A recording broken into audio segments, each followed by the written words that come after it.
Yo, what's going on, guys? Reversal here. Today I'll be doing an updated Dinosaur deck profile for the Sinful Evol version of the deck that I've been talking about the last few weeks. Now that Rage of the Abyss is officially legal and we've had some events using the cards, you can get a better grasp on what the format's looking like. I think for the most part, it's kind of as expected. Like the Snake Eyes decks are a lot better with the Azamina cards now. Tempai got a boost, and then like the U-Bell's still around and stuff like that. It's all like pretty much as expected for the most part. The Numo Charby is kind of defining the meta as you would kind of anticipate, but it is what it is. For this deck profile, I don't have any mulch armies, so those aren't going to be in here. If you do have the cards, you should definitely be playing them somewhere in your list because they are very good. And yeah, other than that, I'm just going to kind of go over the list and my thought process with some of it, and we'll go from there. Yeah, before I get into the actual profile, if you haven't subbed to the channel already, definitely do that now. Turn on notifications, drop a like, comment, all that good stuff. It all helps me out. And then if you're interested in this Dinosaur playmat or these sleeves, check out finalsaga.de. And if you decide to buy anything, use my code Reversal10 for 10% off your order. Anything you buy using the code does help support the channel directly, so definitely check them out. They got a lot of cool stuff over there on their website. But yeah, before I get into like the actual profile, I just want to talk a little bit about the package that I spoke on in the last video, which is the Azamina package. I opted to not include this in the updated deck profile, mainly because these cards, like when they feel good, they're definitely really good. Like if you can do the combo that leads with Deception and then gets you to like the Link 2 and the Omni Negate before you like start committing further, it is nice. But these two cards are just hand trap magnets, and they feel really bad when you get hand trapped. Because like some of the time you're going like -1 from like a monster in your hand, and that feels really bad after you do that, and this gets ashed or ogred, or this gets hit by impulse. It just feels awful when that happens. And then in addition to that, if you get drolled on this card, if you decide to go for that line instead of the original line, it hurts a lot more. All you really can do is just, you get this, and then you just make the Omni Negate, and then that's probably all you have at that point, which isn't very good. As opposed to a lot of the hands in this deck, when you're not going through the Deception lines, you just end up playing through Droll pretty easily, for the most part. So I opted not to include these. I don't think they're bad, but I don't think they're really that good to where I wanted to keep playing them. So I do think these cards raise the ceiling of like the wanted like one card combos a lot, which is like the main reason I like them, but otherwise I wasn't a big fan of them, to be honest. So yeah, for this, I'm on 42 cards at the moment. I go between 40 and 42. It doesn't really change the math too much on just opening like a 2-card combo or whatever, but if you go over 40, it does take away from your 3-card combos a little bit, but I want to fit a little more non-engine because there's not like a ton. But start off with the 3 Ovies, and then still playing the 1 Archosaur from the last profile. This hasn't been an issue at all. I've actually liked having it at 1. There's not really many hands where you draw this and it's a problem. And if you do get those hands, you can still kind of maneuver around it. So I think playing it at 1 is fine, since you do have those extra normal summons in this list. So I wouldn't change that, I don't think, for now. We got the 3 babies and the 2 petites. This hasn't changed. Still think this is the correct ratio for going first dinos. Then we got the 1 Misk, still a 1, sadly. The Kaito, not playing the Poly or anything. This could be Giant Rex, but I think the Kaito is like a little better, probably just because it can attack directly, and then it has like a weird floodgate effect that can sometimes come up. We got 2 UCT. This card's still the GOAT. You win a lot of games going second just because you can like bait out interactions and then somehow get to this card, and then it can just clear boards on its own. So definitely play it at 2, just so you have like 1 for follow-up sometimes as well. I'm still not playing the Pank. I don't think it's necessary. I don't think it's good without Lost World. I think it's a brick going first, so haven't missed that card very much at all. There's some boards where you can end on like Conductor with Petite, but since I'm ending on like the Ambler Whale anyways, I'd rather just pop the Princess with the Conductor, so I don't really see a point in playing Pink. We got the Meteorus and the Fire Opal head. Decided to put this one in instead of the Ulti Frostosaurus, just because you probably should be playing this one, so I don't want to give people the wrong idea. But I think if you play like any of the fusions, like the Gigantozola, you should play the Frostosaurus, since a lot of the time, if you would like randomly go into that, you'd use the vanilla from your hand, and you don't want to use this from hand since it'll go to the extra deck face up. So that's like the only exception, I think. If you're not playing the fusion, I think it just makes sense to have another level 6 fire that you could dump off Leos sometimes that can come up. So that's it for like the main like dinosaur monster engine. Kind of gonna go by like engine to engine with this. Then like for the dino spells, we got 3 Fossil Dig, 2 Ground Xeno, and 2 Pill. Same ratio as last time. I still like 2 Ground Xeno. I don't think the card's like great. I think it's a good extender, and it's like a starter that works, but it's not really a good starter, but it's okay.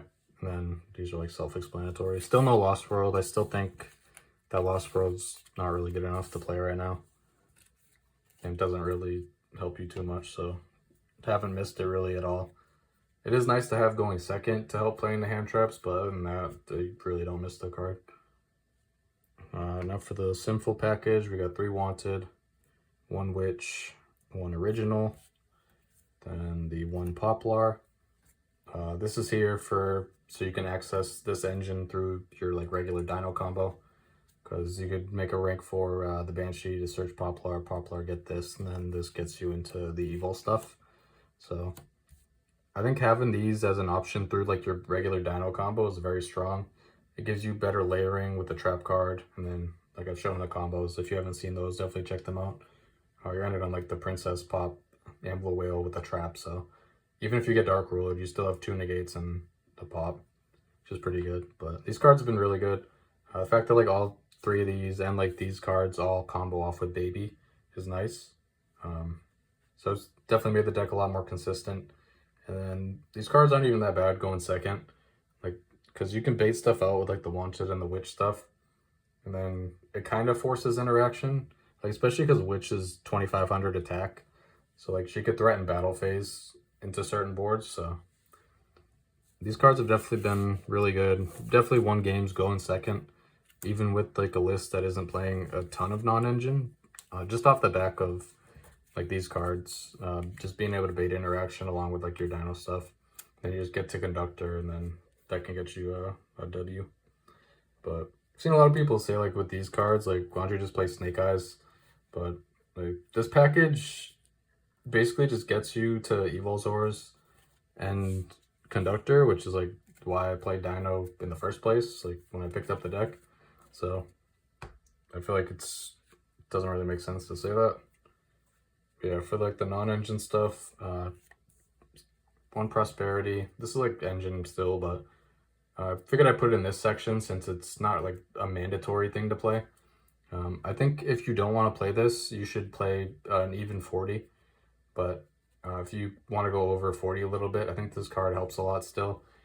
Even at the 1 copy, it's still adding like 4% consistency, so it's definitely a significant number when it comes to just opening playable with the deck. So I'd still play. You just kind of have to know what you're doing with the banishes to go for 6 sometimes, but it's typically not a problem.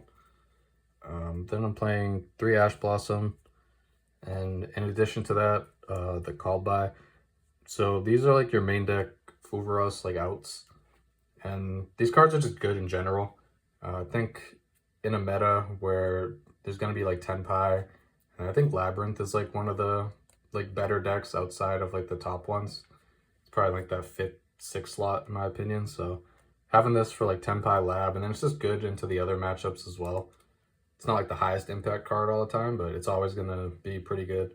And then you do want an out to the Fuvaros, since that card is getting main decked a lot based on what I saw at the YCS, which I don't think is incorrect at all. I think the card's insane. But that's why the Call By is here as well. In addition to Call By is really not that bad going second either.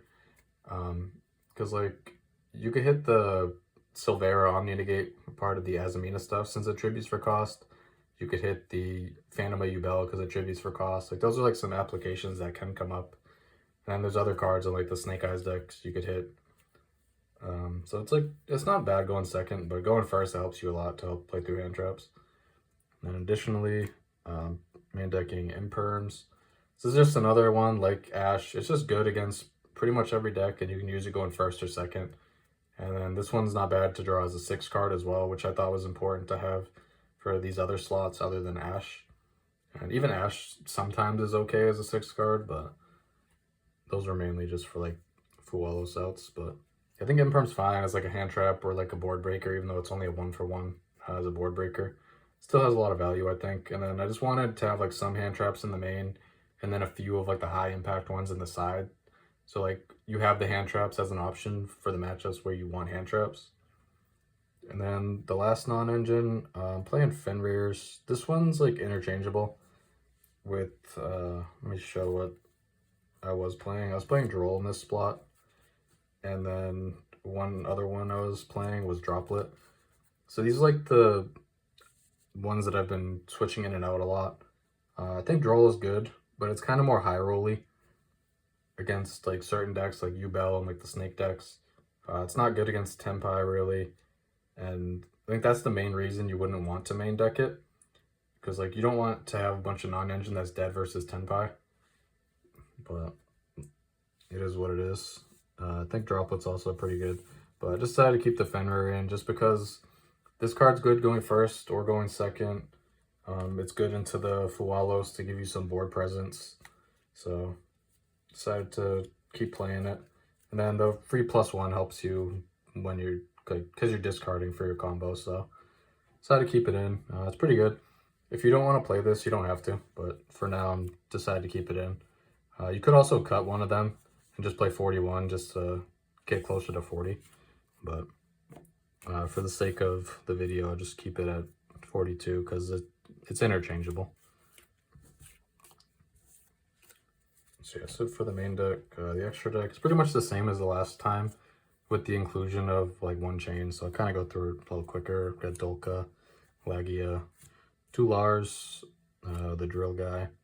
Wouldn't change any of this. The Banshee, Dweller, like these all come up. Anima, Reprodocus, SP.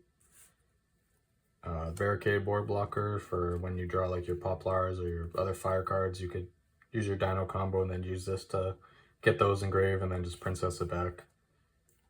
Speaking of princess, you got the princess and the whale. So these are your 13. Before I was playing the Phoenix and the Link Spider, but we found some better lines through like the normal combos that don't need Link Spider. So it's really only the Fire Baby combos that the Link Spider can come up if they hit you early. So this is like optional for sure. And the Nightmare Phoenix, this hasn't really come up too much to like if your princess sticks on board and you need to use this to just get the fire lock out of there. So I don't know if either of these are really necessary, but both of them can come up. But one of the cards that I think is probably necessary is the Abyss Actor Super Producer. I talked about this a little bit, but found in testing that this Banshee gets impermed or like veilered a lot. So found a line like without using this card where you could still end on the Whale SP with Princess Engrave and Conductor, which was like okay, it's not bad. But if you play the Abyss Actor, you can do the line a little bit differently, and then instead of ending on the SP, you're ending on the trap. So you have like the 2 Lars negates or whatever instead of SP, which is a lot stronger. So I think just for that reason alone, the Abyss Actor is worth including. So yeah, these are like the other 2 optional ones. You could also play like Baguska if you're scared of Shifter, but I don't think Baguska is like typically hard to out even when that comes up. So you could always just make like an Evolzor and hope it's enough. But Baguska would be like the other one I'd consider, but I think these are like the ones that you want to be playing for sure, and then these are like the optional like niche ones. So for the side deck, as usual, I'll kind of give like a template and then go over like a couple extra options. If you're not main decking the Droll, I think I would side it. I think it's just as a single card, this one can give you a lot of value to try and just end their turn. But it's not good in every single matchup, so it might be better to just be siding it. But it is a card you can potentially just throw in the main deck and high roll people with it. New card, Retaliating Sea. This card's really good against the Azamina engine specifically, but it has like other application. If you don't know what this card does, when your opponent activates a spell card that has an effect to special summon a monster, you can summon this from your hand, and then it's basically just a macrocosmos. So this card's really good, specifically against the Azamina engine, because like they go into the hallowed, and then you chain this to the hallowed, and then now that everything's getting banished, and this card, the cards need to go to the grave in order for the fusion to happen. So the stuff just gets banished, they don't get the fusion, and then now they're under a macro. So it's really good against that engine. Then not playing any more hand traps. I don't think any of the other ones are really that great unless you're pairing them. So you could opt for more of a hand trap approach, but I decided to play breakers instead. So 3 Dark Ruler. I think this is like the best one other than like the sphere modes and stuff like that. This is another one you could potentially main, but again, it's like dead in the Tenpai matchup and some other matchups, so it's not the best. Droplet. These just pair well together. You just want to see like these cards against like the oppressive decks like Ubel. If you see them in combination, they work really well. But these are like the main 9 where you're going to always feel good about putting them in. And then the last card, well, this is 15 here. If you decide to not play the Fenrir's and then put like one of these in the main deck, I think Cosmic's another good one to consider. This card has application going first and second, so it's really nice against certain decks, whether you need something to side in going first, or whether you need to hit like a floodgate or whatever going second. I think with the Fenrir in the main deck, you probably don't need to include these in the side, even though they are still good. But if you aren't playing the Fenrir at all, I think having this as like an option you can side in post board to go first is nice, because like if you don't want to have Droll in your main deck, or you don't want to have Imperm in your main deck, you could throw in the Cosmics, or you could throw in like Droplet potentially if you like really need to take those hand traps out. But at that point, I don't think there would be any point to take out like an Imperm for Droplet, but it's nice to have like something you can side in for going first in like most matchups. And it's good against like Centurion and Tenpai and stuff like that.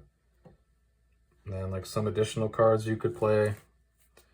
Like these were like all the main ones that I would consider.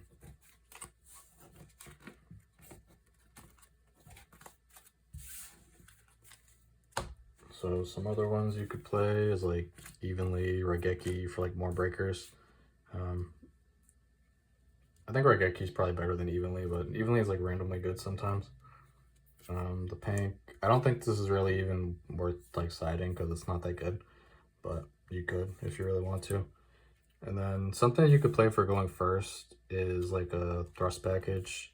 So you'd probably want to play 3 thrusts, and then you have a few different options for traps you can set.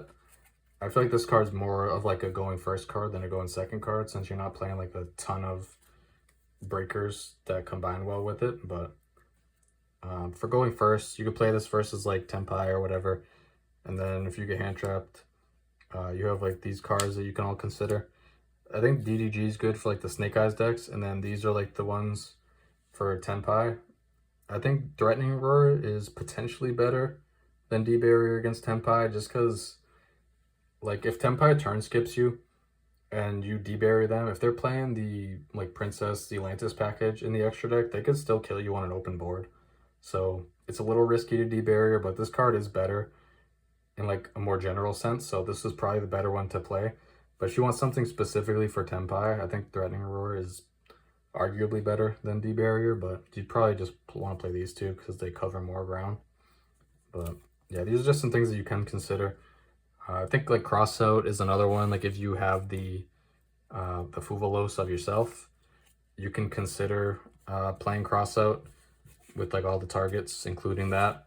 But I still don't think Crossout's like great in Dinos personally, because there's too many cards you have to side in to kind of hit everything that you need to cover.